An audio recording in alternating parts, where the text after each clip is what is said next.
Welcome to the Pastured Pig Podcast, where we share the successes and challenges of raising pigs on pasture. We talk to producers all over the country, From small homesteads to large commercial pasture operations. Whether you're new to pastured pigs or have been raising hogs for decades, we hope you hear new ideas and new perspectives on pasturing hogs. Here's your host, Troy McClung. Well, hello, everybody. Welcome back to another episode of the Pastured Pig Podcast. As Kelly said, I am your host, Troy. Excited to be alive and kicking for another episode, sitting here at the recording studio in my office at Red Tool House Farm. Looking out the window, the sun is shining, and it has no indication of the impending doom that's coming. They're claiming another snowstorm is coming through. And they don't know, 1 to 6 inches, life to death. They're not sure what it's going to bring. So we'll just hang along and hang in there and just see what happens. I know, goodness, the last January, which seemed to go on for 60 days, we had a really heavy freeze. And so being sub-zero, actually, been watching too many Canadian things. It's dealing in Celsius, being below freezing. Let's say that for all of our metric and standard friends, being below freezing for so long, for like 3 weeks solid here in West Virginia, caused my driveway to heave like you would not believe. So asphalt, 23 years old. So it's, it's kind of the end of its life cycle. So there's some cracks and some fissures. So the water got under that, and man, that thing heaved and was doing fine when it was cold. But when it thawed out, whew, the driveway turned into a washboard. So we've got some serious concrete work to do come warm weather. So that'll be fun and cheap. So, but who's complaining? So, like I said, anxious to be back. I've got some episodes lined up. I was getting a little worried there as we were transitioning from December into January. My queue of interviews was a little light. And so if you've noticed a little bit of a hiccup there, we're trying to do episode every 2 weeks, trying to release on Monday. So we had a little bit of a lull there. But I think we're back in the groove. I've got some more in the queue. I've got some more ideas I want to explore. So hopefully we'll get back into a rhythm there. Well, as always, I want to give a shout out for our Patreon supporters. I really appreciate everyone that supports at any level. And Patreon's offered this free membership thing. So you can be a member of Patreon. So you can follow what's going on at Patreon, and you don't even have to support. It just allows there to be another little community there. I haven't really figured out how I want to take advantage of that. And by take advantage of it, communicate with you all on all levels. Right now, of course, we're parking our no advertisement, no long bumper episodes there for our sow and boar members to be able to access. So you can do that and not listen to all of this fluff, all of this stuff that's going on right now as you're listening. So if you're hearing me talk about this right now, then obviously you're probably just consuming this through your regular podcast feeds, which is great too. Yeah, you get to hear my wonderful voice even longer. Yeah, my wife always appreciates that. But I do want to give a shout out real quick to our board tier sponsors. Specifically, these people are really the anchor. They are the foundation upon which this podcast is formed, and I can't thank them enough for being here for a very long time. Most of these people have been a supporter of the podcast for a very, very long time. And I want to give a shout out to John, Mark, Tina, Chuck, Fritz, Noah, Rob, and Matt. So thank you all for your support. We really, really appreciate it. So what's going on here at Red Tool House? Well, last episode we talked about being pigless. It's the first time in 10 years not having any pigs because we took our last 2 sows and boar to the processor. So since then, we have not heard back from the processor yet. So, which I'm fine. I'm in no hurry to pick all that up. Fortunately, they're big enough processor that they're allowing me to let them hold all of our meat even once the post-production's done. So all of the value-added stuff, the smoking and curing of the bacon, they'll just sit on everything. So non-smoked, non-cured, that's been ready, I'm sure, for a week or 2 now. They're sitting on all that, waiting for all of it to be one big pickup, so I don't have to make 2 trips into town. which is nice. I appreciate that. But I am curious, and I will share in our next update, once I get that information, I will share the processing cost and the hanging weights. I'm curious to see Mongo's hanging weight. I think it's actually going to be, I don't know. It's one of those things where I would want to compare it. It'd be nice to compare it to another large pig, maybe a sow, and maybe that's what we'll do. We'll look at the sows, even though it's not comparable. But Mongo had, where he and Dan scrapped, scrapped for a while there, as they were trying to establish dominance. Then they would, rough each other up a little bit. So they developed these really strong, very thick hides, especially around the shoulder area. And so I'd just be curious. I'd love to have been there when they were skinning out these pigs, just to see, when it came to Mongo, just how thick his hide was in the shoulder area. And of course, how much that affected hanging weight compared to live weight. So I don't think they have a live weight scale, so they're not going to be able to give me that live weight number in comparison to the hanging. I'll ask them just to make sure, but that would be neat to see. Here we go with the morning crud. We'll see what else. So yeah, interestingly enough, so I posted a video on YouTube about this, about the fact that we don't have our pigs anymore, and we took them to the processor. And somebody asked questions like, "Hey, what are you doing about boar taint? I can't believe you processed your boar." And oh my goodness, we could talk forever and ever. And I think we've done multiple episodes on this podcast about boar taint. Is it real? Is it fake? Is it just for some people? Is there a way to get around it? We've addressed all of those questions. So just for the individual, maybe he's listened to this, maybe not. Like I said, it was a question asked through the YouTube channel. But for those of you wondering, in this situation, yes, why did I take the time to process Mongo through a USDA processor and spend that money when there is an opportunity for an intact boar to have taint? Well, first and foremost, we have processed boars before out of this genetic line, and we have not experienced any taint issues. Obviously, I didn't want to waste the meat. When you say, well, why would you process a boar? What are your other options? Well, I could obviously put him down and just feed him to the animals, let the wildlife take care of him, or maybe put him down and then make dog food out of it. But if I'm going to put all that work into something that I'm pretty confident is not going to have any taint issues, then why would I do so? So we are more than confident to bring Mongo's products back and enjoy them here. Now, that being said, we will not be selling this meat to anyone. So we won't be selling any of the sows as well. This is just to replenish our personal inventory.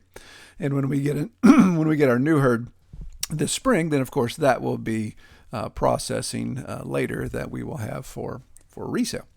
So basically, these three breeder stock, they'll come back, they'll hang out in our freezers, and we'll eat them ourselves. And if we run into anything, I'll be more than happy to share that with you all, because it is interesting. I have a very strong opinion about boar taint, but I'm by no means going to die on my opinion, die on the hill of my opinion and say this is exactly right and every other opinion is incorrect.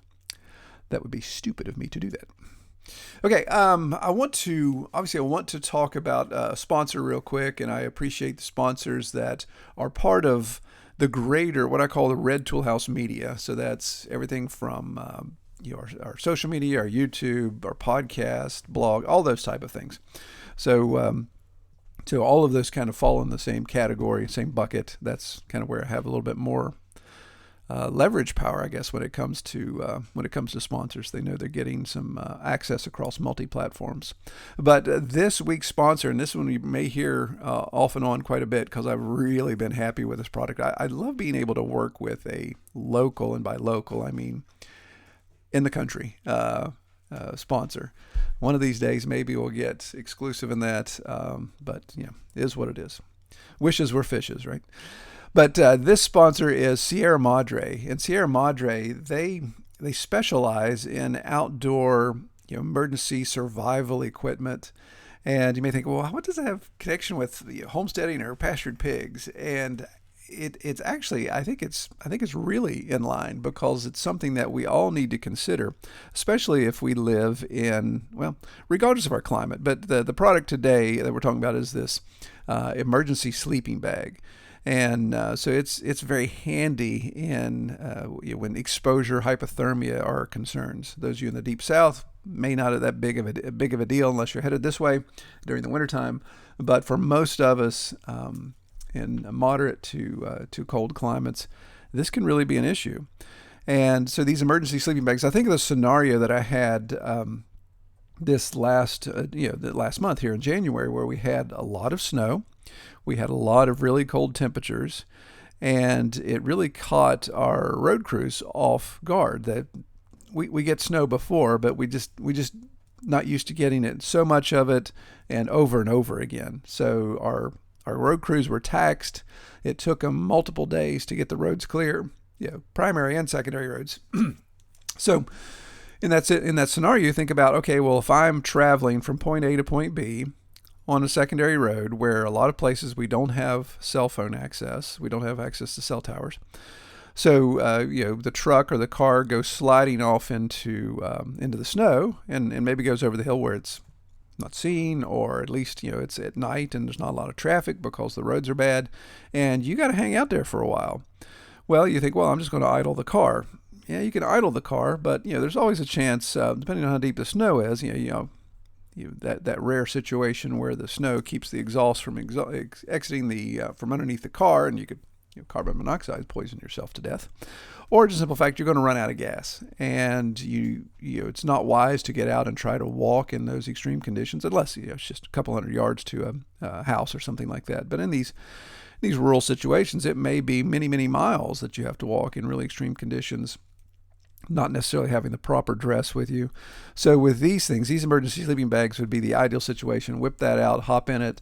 You can ride out that storm till the morning comes and be able to have better opportunity and better understanding of your situation when daylight comes. So these emergency sleeping bags, they're made from the same material that NASA uses. And you see these in rescue crews, you see these real thin blankets they're throwing on people. So it's one of those deals where it reflects 90% of your body heat back onto you. So if you crawl into this bag, while it may look like you're crawling into a skinny piece of cellophane, it actually has that material that's going to reflect that body heat back instead of allowing it to escape. So it makes it very lightweight. It's just several ounces when it's packaged up. When it's in its package, it's about the size of a soup can. So it's extremely convenient to just toss that in a glove box. Your console, I've got them under the back seat of my truck. So it's really good to have in a bug out bag, a survival kit, any of that type of stuff. So I'm putting one in each of the cars. So each of the boys get one because they normally just them in the car. And then mine and Kelly's cars will have 4. So since that's when a lot of us are riding together. So we'll make sure that we've got coverage there, one for each.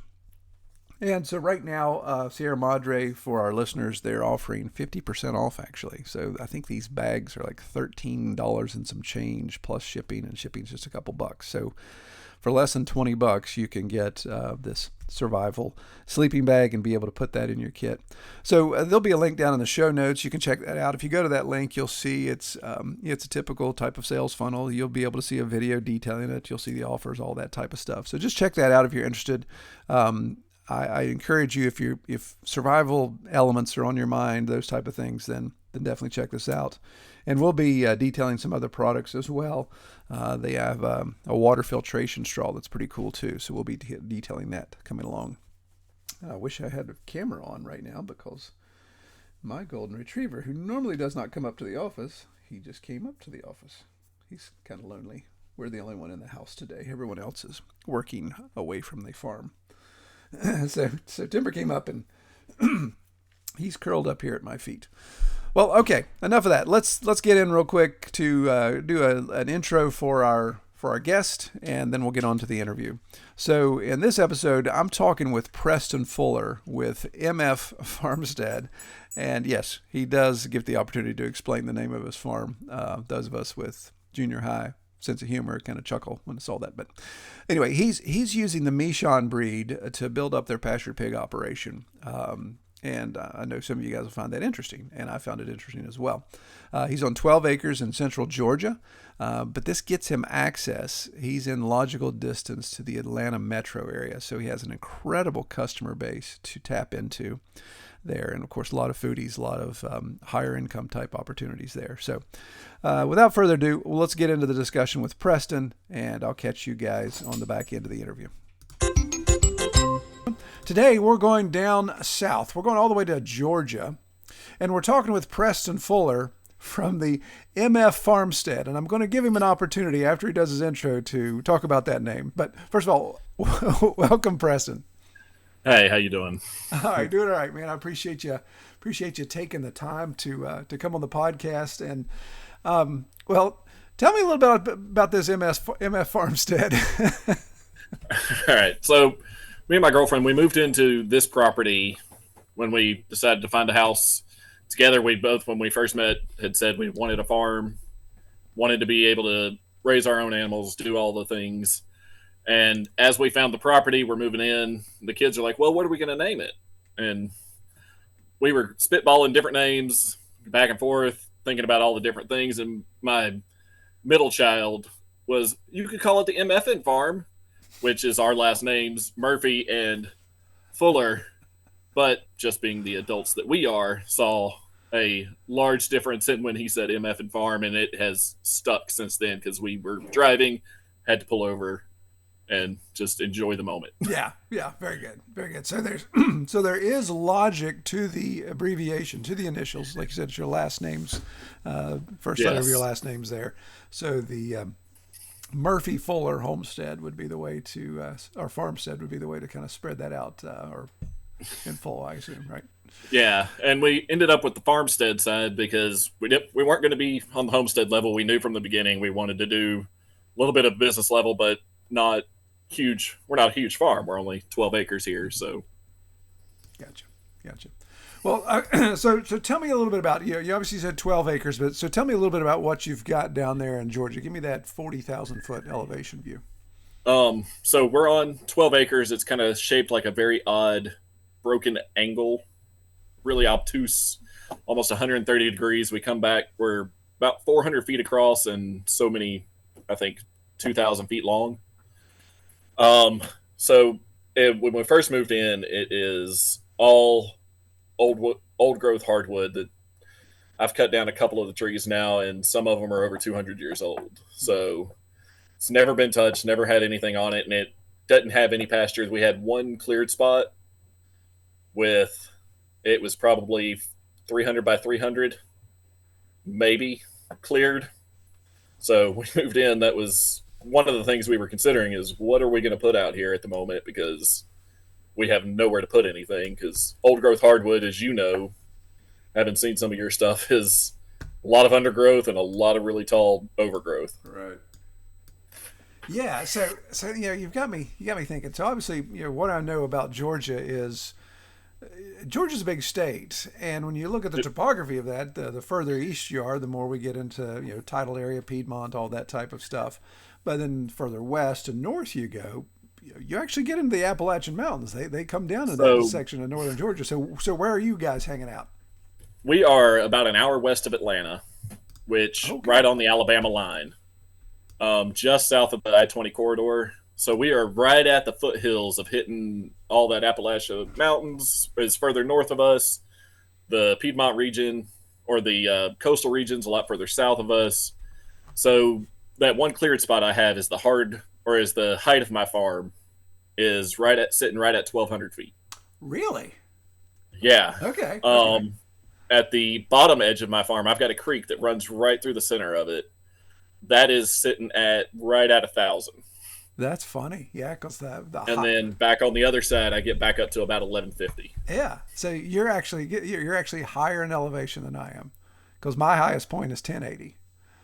Yeah. So that one point is higher, and then I get down to about that 1050 mark down in the bottom, and then go back up. Yeah. And a lot of people don't. I mean, a lot of people, I would assume, when they think of Georgia, they just think of big cotton plantations and all the history side of that, or what they've seen in Atlanta or driving down I-95 or 75. But yeah, that's great when you think about going further west or north there in that situation, and being able to run into some great hardwoods, and then of course some topography and slope there that you can use to your advantage. Yeah, and my slope drop off is actually fairly quick into that bottom land, and again, it's just a creek runoff, and then I go right back up on the other side. So I've got two really steep hills, and then not flat. I don't have a flat spot on the place, Yeah, yeah, but fairly level. yeah. Awesome. So Yeah, I mean, I can definitely relate to that. To no flat spot. That's why I always joke 100 acres and have a hard time turning a truck around at the trailer in places. So yeah, I've at least got there's such a gentle slope in most places that I can do that. So you said the property kind of has this hard angle element there. Why do you think that is? Why do you think that was surveyed off that way? I think it's so our road used to all be owned by one giant family, and as they split off different pieces, I think it's just how they ended up splitting it. One of the corners is down by that creek bed. It's one of the corners for where the creek bed turns, and it's the only way I could think of is they decided, well, this is where the two creeks meet into the bigger creek area, so the two runoffs meet into the creek, and I think they just turned right there and went up. And the backside of my property has got the other creek that meets up with mine and creates the bigger one. Okay. So if I'm picturing that right in my head, then you've got a neighbor that kind of has a 90-degree, or at least a sharp element that to go from one point in your property to another in a straight line, you would be crossing your neighbor. Am I correct in understanding that? Yeah, if I come on let me see how I'm sitting right now. Yeah, on my east side has that little bit of a sharper. Mm-hmm. On the other side, it kind of angles off at a different angle. I can get to that whole property without crossing. Yeah.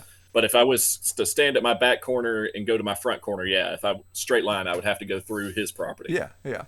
Yeah, and that's, I mean, it is what it is. But it's funny how you see more of that as you get into some of these rural tracks, especially smaller tracks, the way they're busted up. And it's like, okay, is there a method to the madness there? And it always fascinates me. Sometimes it's a geographical marker, like a watershed or a stream that makes sense. And that's what our back corner, or one of those back angles on the opposite side, where I've got the creek turn on the other side. On the opposite side, that back angle is sitting right at one of the biggest pine trees I've seen, and I live in Georgia.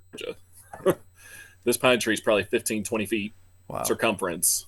Oh, wow. And probably 200 or 300 feet tall. Yeah. Goodness. So I'm sure it was there when they did the original division. Said, hey, we'll turn it here. Yeah. At the old pine. Yeah. Yeah. Key marker there. Cool. So.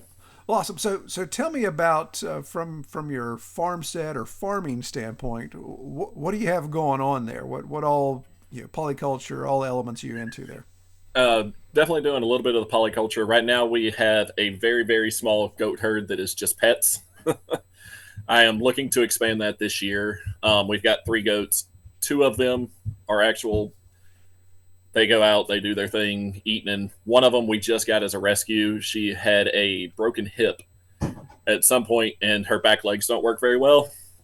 So we just got her probably 3 weeks ago. She's still in quarantine, and we're trying to rehab her. So we've got them. I've got a 40 flock egg-laying hen right now. Most of them are run through tractors where I can, moving them and letting them free range when I can. This year I've got a turkey that runs around. I had 2 or 3 at first. 2 of them died off. They're broad-breasted whites. We got them from Tractor Supply last year. My original plan was she was going to be Thanksgiving, and the kids and my girlfriend saw how much the turkey had imprinted on me and has now said that she is family and she cannot be eaten. Exactly. Yep. Yep. I know what that's like. I had a pig like that and once. Then, of course, I've got currently 3 pigs on the farm. I just took 4 or 3 of them to the butcher last week. They are currently hanging in the freezer over there waiting to be processed. And then I've got my 2 sows and one of my feeders left. I held on to him. I wanted him to get a little bit bigger. I'll probably let him sit around 14 months just to see what he gets to. And I'm going to process him USDA. My other 3 were all custom. And then I've got my 2 gilts currently who hopefully this month will turn into sows.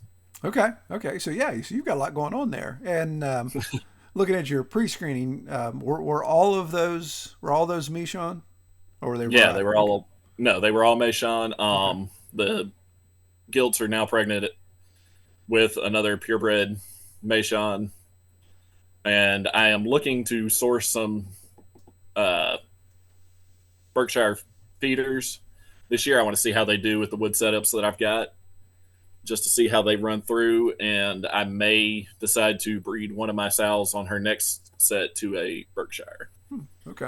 and Okay. still do the other one to the purebred Meishan. Yeah. So, So your gilts that have been bred, was that you rent a boar, or AI? Or did you take them somewhere? What'd you do? um, I ended up taking them to Laura Jensen with Jensen Reserve, who is the American Meishan Breeders Association president, who I originally got my pigs through. I had originally wanted a boar on farm, but with the fence set up, I just did not have the time to get the fencing done before I had a boar when they were ready. So Yeah.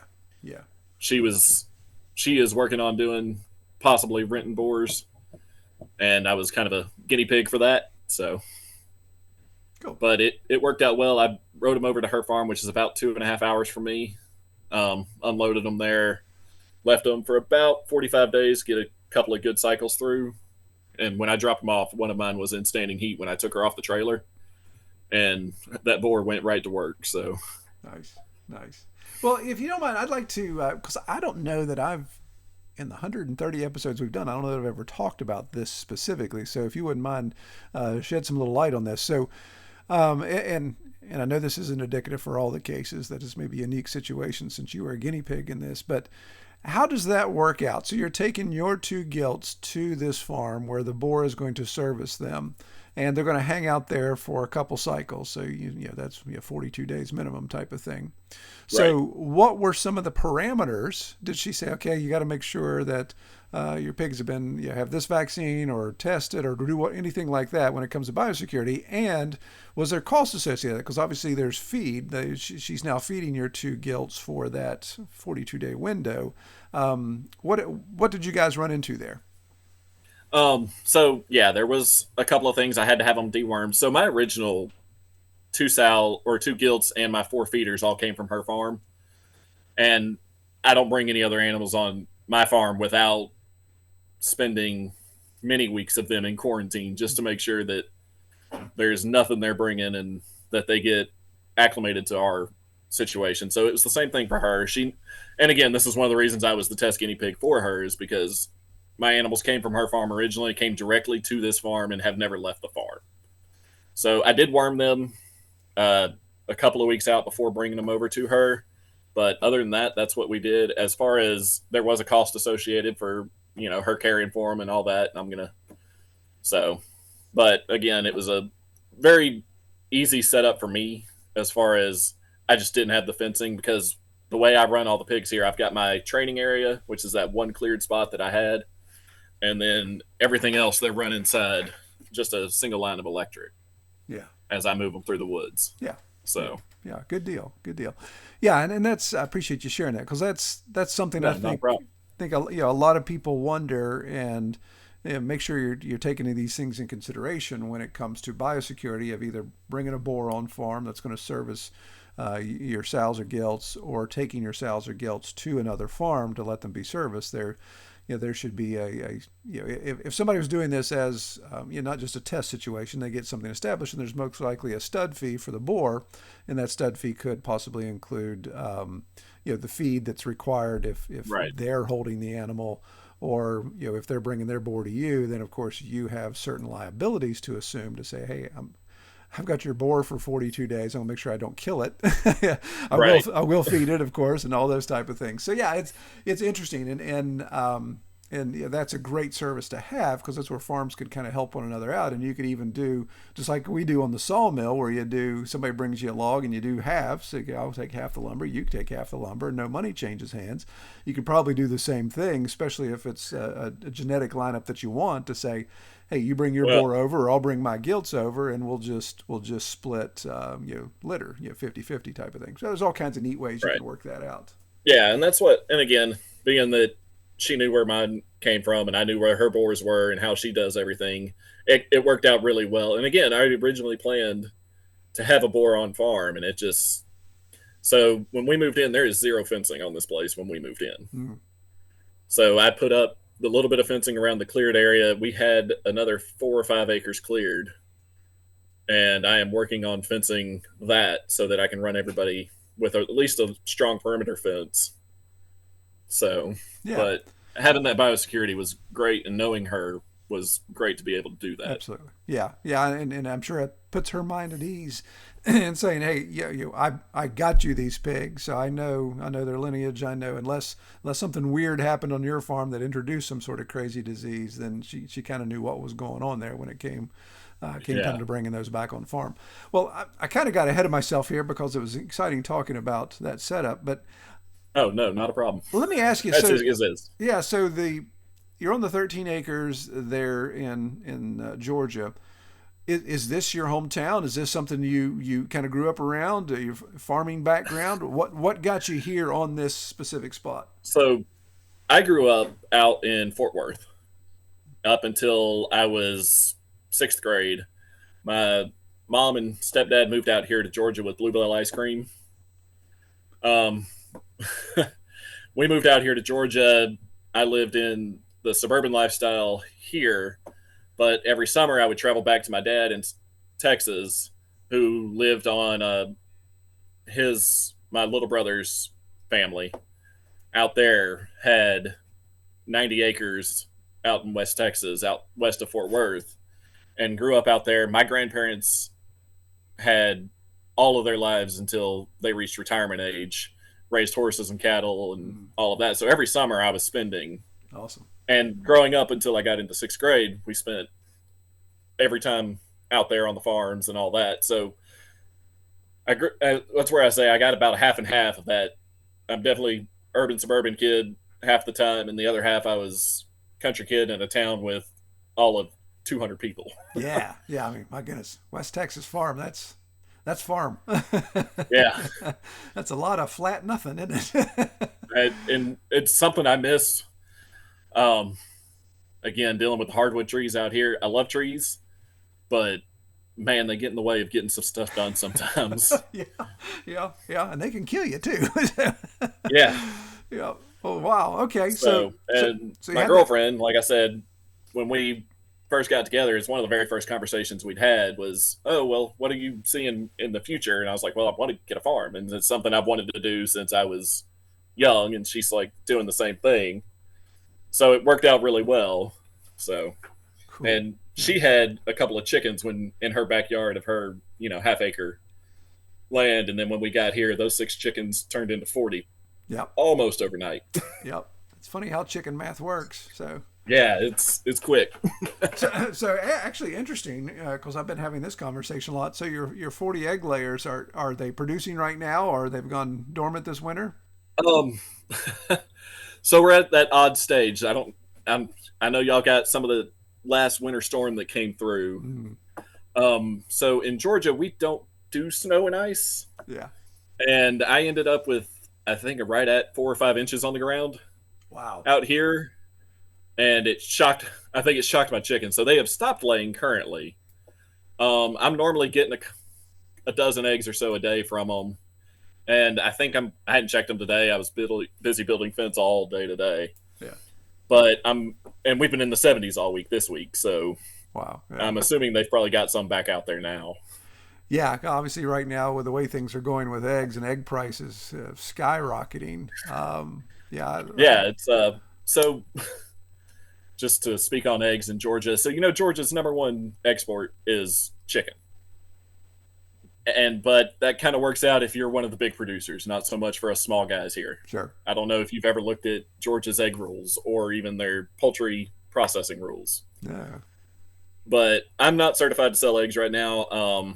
Later this month, we are going to an egg handling class just so we can be legal to sell the eggs. Really? Yeah. So there's this certain. I know this is the Pastured Pig podcast, but I love talking about that. So.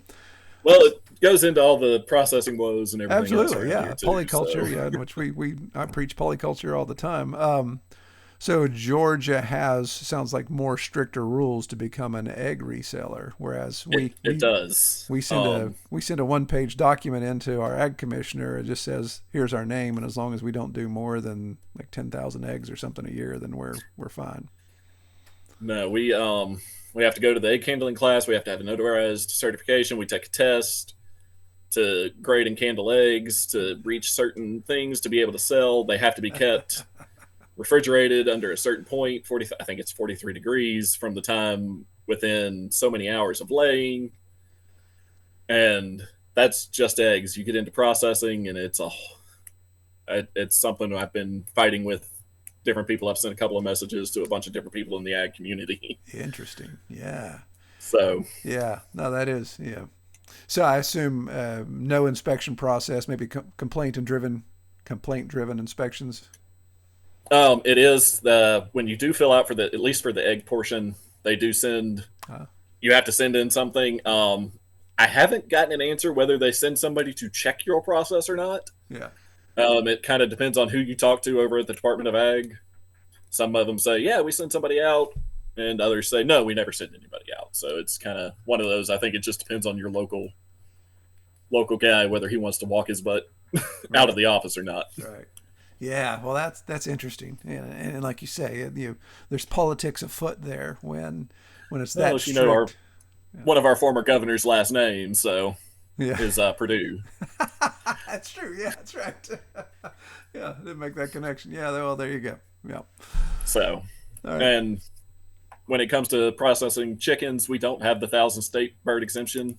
We do have the 20,000, but if you go and read the rules, I have to have a full processing facility with bathrooms, interior, separate areas for each part of the processing, clean walls, all that. No, nothing can be done outdoors, including slaughter.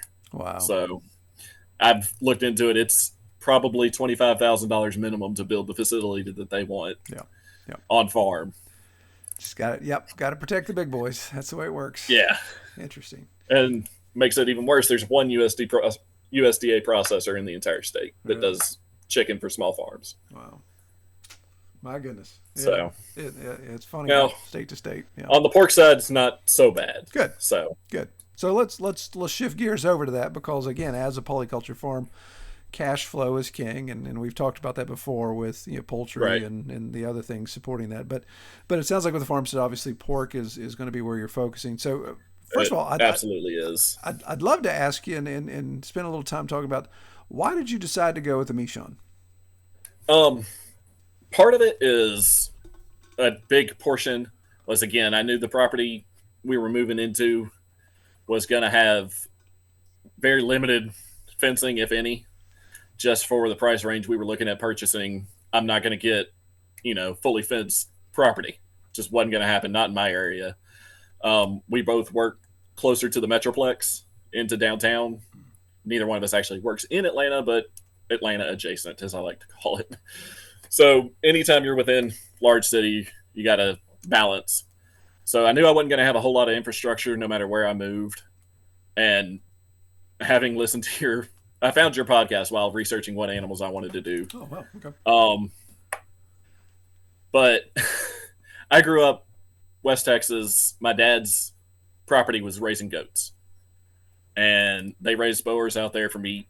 And I don't know if you've ever dealt with goats as much, but they are a pain.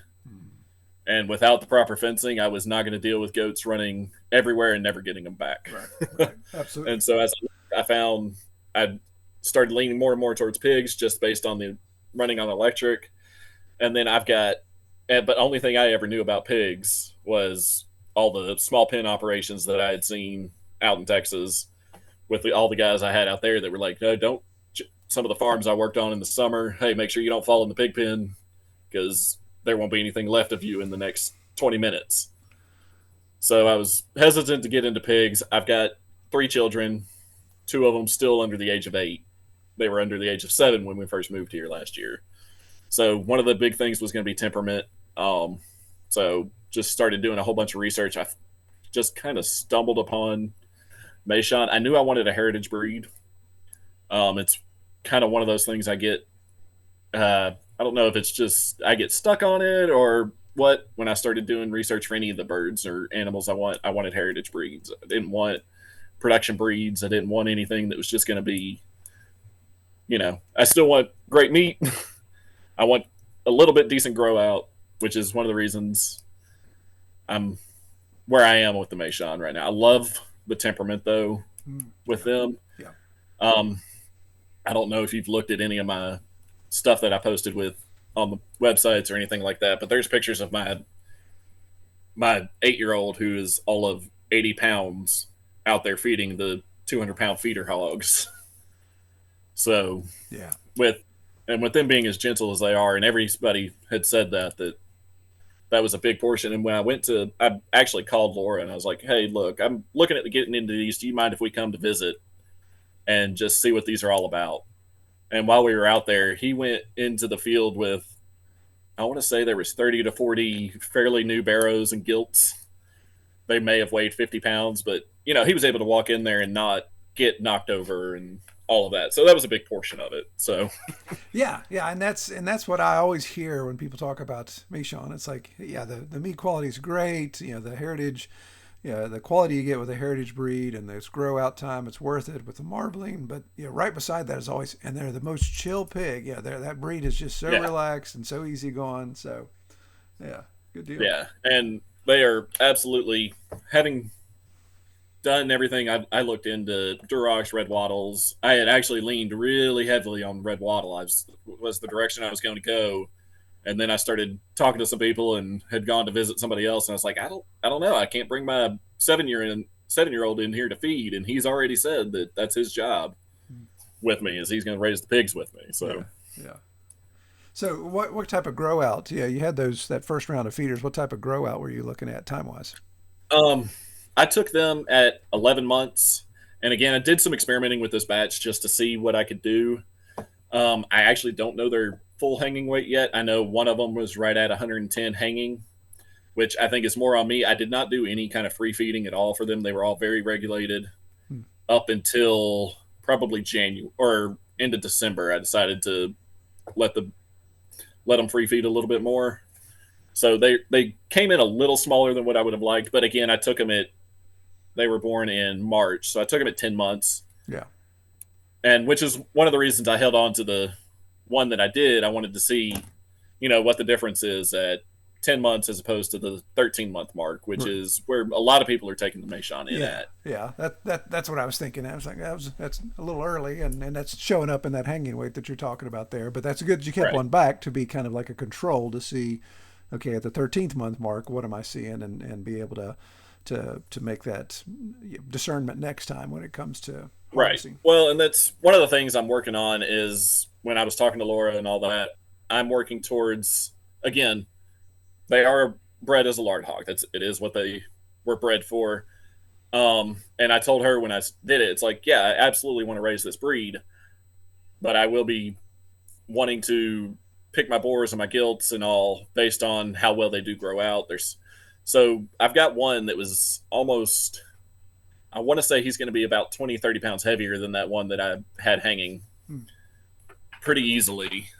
His sister is one of my gilts that I kept back, and his grow out was much faster than the other two. I think just bloodline wise, and again, it's one of the reasons I am doing it. I'm gonna the next the boar that we got and bred with is one of her meteor grow outs, a little bit faster on her grow out side. So Yeah, yeah, trying to do some experimentation and see if we can get what we can get to. So yeah, yeah. Good deal.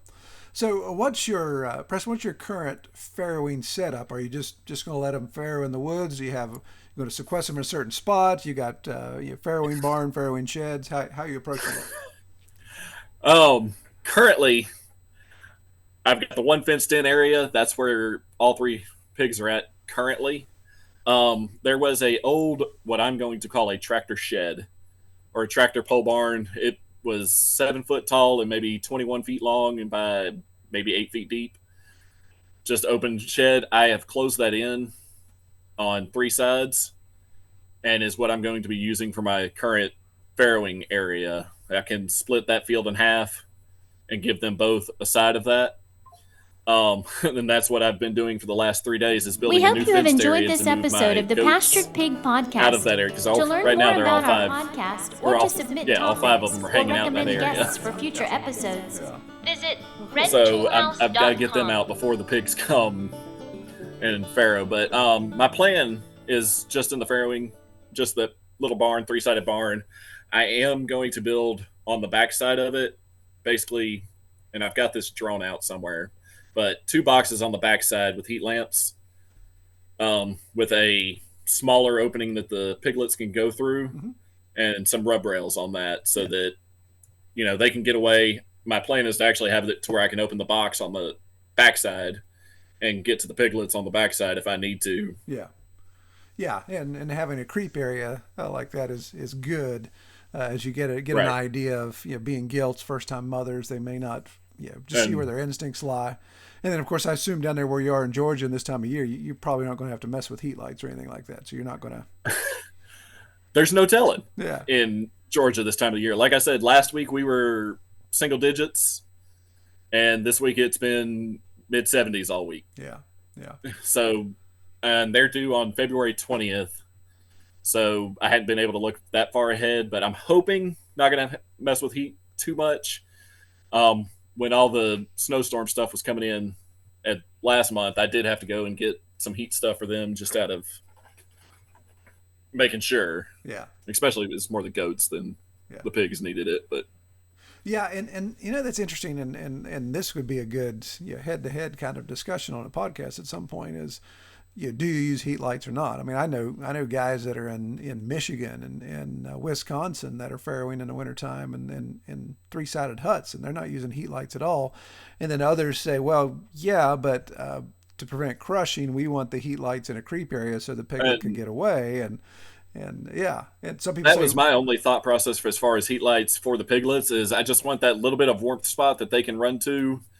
Again, their first time mothers. I don't know how they're going to be. Their Meishans are known for being great mothers, which is another reason I picked them because I knew I was going to be farrowing. It fascinates me to play with genetics and all of that. It's something I want to get into. My brother actually went to school for some sort of geneticist science-based thing, and so I've got him on that side to help with some of that. Yeah. But it was something I knew I wanted to do, but I also don't want to deal with crushed. I don't want to have, a litter of 10 and lose 6 to crushing, which I have heard from other people. So that was a big consideration. Yeah. I mean, that always comes into play, and you see, the nesting habits of the pig. If she's going to make too deep a nest, they fall down in. I've interviewed people that say we absolutely do not farrow in the summertime because they prefer the cold, because then the piglets will gravitate towards heat. So they farrow in the wintertime and have the heat lights so the piglets can get away. They'll come back to nurse. Yeah, I think it's like Coke and Pepsi to some degree. People are going to argue and pick what they like the best, what they feel is the most beneficial for their setup. And then of course there's always the people who say, get farrowing crates, you losers. But that's a whole nother argument. So, and again, with the creep area, it's more just for me, I want to have that access on the back end. Yeah. Again, with the way I've got it set up, I'm hoping I can just lift a lid and grab a piglet if I need to. Yeah, absolutely. So in that line, have you thought about castration? Will you castrate? When will you castrate? And of course, that creep area is going to make that handy, and when you need to snatch them up there. We are definitely going to be castrating. So my other half, Samantha, she's a nurse and has been for years at Grady Hospital, and her day job has been emergency care. And today I actually went and picked up a incubator from an overstock just in case one of the piglets, when they come out, needs a little additional help. Yeah. So we'll be doing castration on farm. Yeah. Hadn't decided exactly how that's going to work, being that, one boar bred both sows. I probably won't be keeping back any boars for myself this year, but I've got some people that have asked about whether or not I'm going to be doing any, so we'll see how that goes. I know I will castrate most of them. Yeah. Do you think, have you decided when in their time frame when you're going to do that? I'm thinking about 4 weeks. Okay. Somewhere in that I don't want to do 1 week. It's just too early for me to decide if I did want to keep a boar out of there. 1 week's just not enough for me to be able to tell how Yeah, any of them are growing and who's exactly. going to be who. Yeah, yeah, So I'm looking about 4 weeks. yeah, yeah. And I think that's still very, very doable. I like to do the first week if I know I'm not keeping anybody, and Right. then I've gone as far as 8 weeks. Well, the red wattles I got from Molly down in Virginia, they weren't castrated, so once they were weaned and I picked them up, then I was castrated in 8 weeks. Yeah, it wasn't the most fun time, but it wasn't terrible. It's still very doable. So Yeah. And that again, that's why I'm looking at 4 weeks to give me time to decide if I am going to keep anybody or not, yeah, and if anybody else wants me to keep anybody, just with the genetics that we've got going with these two yeah. and that boar. So Now you're teeing it up. You're explaining how Samantha has medical background and all that. And I thought maybe you were building that she's really looking forward to doing this. And I was going to say, always be careful of a woman that looks forward to castrating oh, anything. she is willing and able. I don't know that she is looking for it. She is actually upstairs. So I don't know if I mentioned it. We've got quail, and this is a very new venture in the last Oh wow, 12 okay, weeks for okay. us.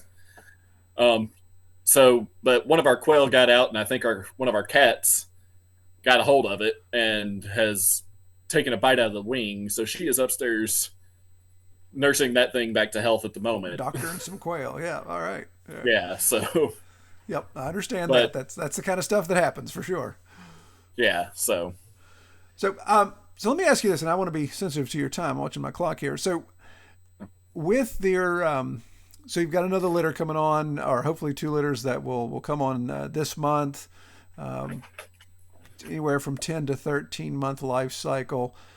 And I noticed in your pre-screening you're looking to do farmers markets or restaurant type of sales. So how are you going to balance that with? Are you going to start trying to spread out your litters throughout the year, or are you just going to try to you ride that bell curve of product? What's your take on that when it comes to farmers markets and restaurant sales? my plan is to, and this is all again future plans and what I would like to do. So 2 doors down from me, there is 120 acres of a uh, wood clear lot that is just being leased as hunting land currently. What I would like to get to eventually, and as I grow and as we plan out, this is what we will be doing. I will start here, of course, on the 12 acres, but to get into where I'm farrowing just about every month to every other month, and get to that point so that I do have everything on hand as I need it. I really want to do farrow to finish. Just again, playing with the genetics of everything fascinates me, and the best way to do that is going to be having everybody here. Eventually, I will get some boars on farm. Again, it's just a matter of infrastructure at this point. So, Yeah. and speaking of some of that, part of that planning is I've actually had conversations, or me and Samantha have had conversations with NRCS and with some equipped stuff, and as far as value added producer grants and stuff like that, we've talked to some people about that. So those are in the works. Yeah. Yeah. Good. Good. No, I think all that's wise to look into to see, because man, you can really get a jump start with the NRCS stuff on building a farm business, and if you can get grant money to help get infrastructure in place, then that's a no brainer. Right. And that's what and again, it's just early stages of looking into that.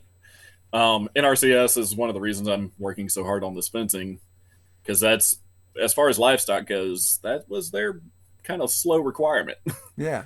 Yeah. As far as equip grants, like, oh, we can't do the fencing, but we can, if you had a fence, help you with all this other stuff. Right. Right. Yeah. So, Yeah. Sometimes there's hoops to jump through. Sometimes they make sense. right. Sometimes they don't make sense. It, But yeah. it, it makes sense a little bit for this one. Like I said, I've got that creek that runs through the back, and with the way that it's set, going down into it and coming back up out of it, it's a little difficult. They have said that land bridges are possible, so it makes sense Yeah. Yeah. Yeah. investment wise. Right. Right. Exactly. There's pros and cons to all that. You get it. Yeah, and that's what we're looking at.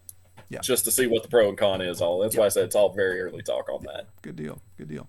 So, Preston, if you could you look in your crystal ball, or as you and Samantha sit around and you talk about planning, where would you like to be in 5 years? What's the 5 year goal look like? 5 years, we would actually both and how realistic we'll see.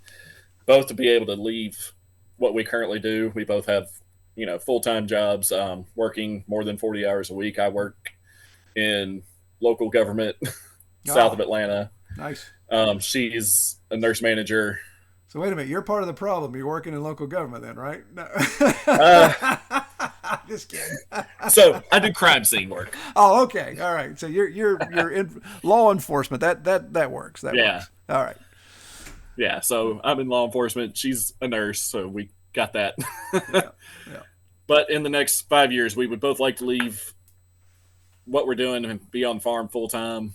And again, pigs being the main thing, but working turkeys, chicken, and the garden getting a little bit started up. Yeah.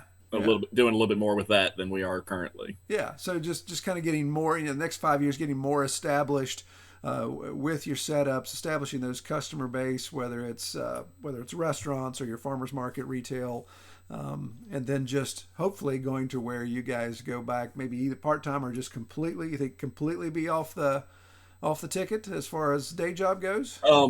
That would be ideal. Whether or not it happens, part time would be amazing, and if not, I enjoy what I do. Yeah. So not a big deal for me. She enjoys what she does. So, but again, ideal, that would be it. Yeah. With us being only 45 minutes outside of Atlanta to an hour, the farmers markets are out there. Yeah. And the customer base is out there even for a fairly competitive market. And then going the other direction, I'm only an hour and a half, 2 hours from Birmingham. Well, yeah. And what's the Atlanta metro area? Last time I looked, Atlanta metro area is just a little over 4 million people. Is that right? Yeah, and that's probably 5 or 6 counties. If you include all 10 or 13 that are included in the metroplex, it's even more than that. Which is crazy because that's 3 times the size of the population of our state entirely. So, right.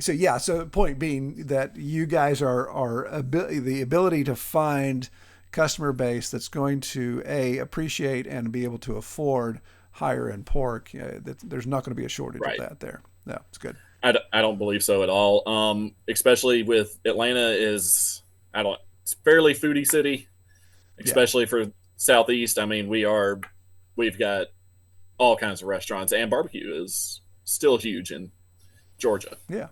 Yeah. So good deal. All right. Even if we do use all vinegar based barbecue. Right. Well, it can't be perfect, but yeah.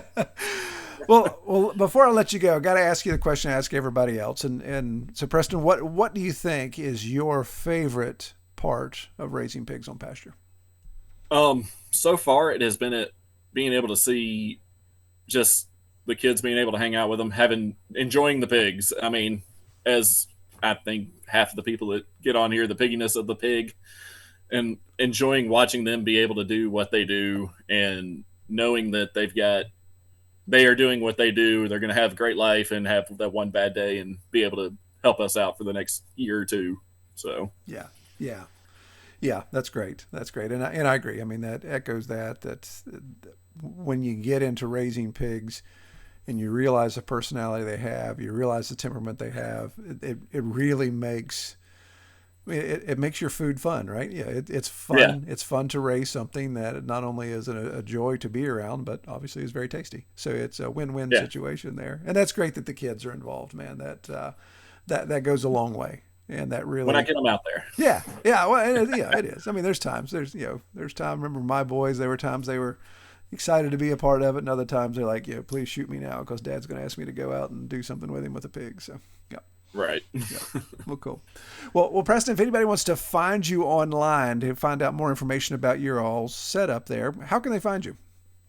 We have a website, the MF Farmstead. I am not as active on there as I need to. It is the mffarmstead.com. Okay. Facebook, Instagram, TikTok, all the MF Farmstead. So very good. Very good. Well, I appreciate you coming on the podcast. It was a pleasure talking to you, and I hope your quail wing gets patched up well. I will be checking on that as soon as I walk upstairs. Wonderful. Well, man, I pray you have a great week. It was good talking with you. Well, I really appreciate Preston coming on the podcast. It was a good conversation with him. Wish him the best of luck with his building of his farm down there. Recently, I posted on the Pastured Pig Facebook group. If you want to be a part of that, just go to Facebook. You'll find the Pastured Pig group there. I believe we're 1,200, 1,300 strong now. Appreciate everybody that comments in there. But I posted kind of an APB for upcoming topics and guests on the podcast. I've had some good responses, and it's going to allow me to put some things together. But I want to shout that same thing out here, because I know a lot of people who listen to the podcast aren't necessarily on Facebook, or at least in that group. So right now I'm looking for, I need one more person. I've got 2 or 3 member panel. I've got 2. I'd like to have a third person that we can come on, and the 4 of us have a conversation about shipping their pork products for retail. So, not just within your geographic area, that you are shipping nationwide, and talk about the logistics of that, how it's worked out for you, the pros and cons, challenges you've run into, all of that type of stuff. Because I think that's kind of the nature of where we're going as the shipping, packing material itself becomes more cost-effective, efficient, as food. People take a stronger look at their food, where it comes from, access, all those things. I think it's something that we as producers need to consider. So it'd be interesting to have a conversation specifically about that. Also, I'd love to, and maybe you guys are just too darn polite to do this, but I'd like to have a head-to-head discussion, not necessarily something that's heated, pardon the pun, that's heated, but just a why you choose to use heat lights during farrowing, or why you choose to not use heat lights during farrowing. I've done both. I have an opinion, but it would be nice to talk to somebody who's had success on both sides of that. And again, not to be a contentious or an argumentative conversation, but just say, hey, here's why I do it. It's worked for me. Here's why I do it, and it doesn't work for me, whatever the case may be. So along the same lines, a panel to discuss value-added pork products. So these are the things beyond the usual cuts. When you think of pork production, you think, well, you've got your ham, your sliced ham, your spiral cut ham, your sausages, your different type of grinds, that type of thing. But what other value-added products are you seeing to go along with your pork production? And it could be polyculture type stuff. So going beyond just pork, that you're getting into other things, packages, box deals, that type of stuff. Still looking for, this has been like trying to hunt a unicorn, still looking for a veterinarian who will come on the podcast who has a specific experience in the realm of pastured pigs. If you guys know anybody, you don't even have to say, I'm one of those. I'm reaching out to you, Troy, to say I'll be on the podcast. If you know of somebody, if there's a rumor that you've come across a veterinarian who has that specific experience, and I can get at least their contact information, then I would do the legwork to try to convince them to come on the podcast. I'm quite honestly kind of surprised that this is as difficult as it's been to do this. I've been trying to do this for over a year now. And also, it'd be neat. I've done some interviews with specific breed association directors, presidents, those type of things. So I'd like to continue building that library of the different breed associations.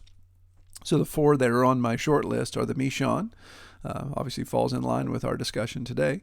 The red wattle, the large black, and the mulefoot. So associations, if you guys know anybody or have specific contact information for those associations, let me know. I'll reach out to them, or obviously give them my information as well. So also just any other topics, or if you've been listening and you would like to be on the podcast and you haven't, by all means, give me a shout. You can just go to thepasturedpig.com, use our pre-screening info there by clicking on the button, be a podcast guest. Well, I really appreciate everybody listening to the podcast, appreciate the feedback we're getting, and just appreciate the support with the Patreon supporters. If you'd like to support us, we could definitely use the help. Things just keep getting more expensive. Hard drives, server space, podcast feeds, all of that stuff just keeps going up and up in price. So we definitely would love to have the help. Even at $5 a month would go a long way. Well, I appreciate it. I pray you all have a great week. We hope you have enjoyed this episode of the Pastured Pig Podcast. To learn more about our podcast, or to submit topics or recommend guests for future episodes, Visit redtoolhouse.com.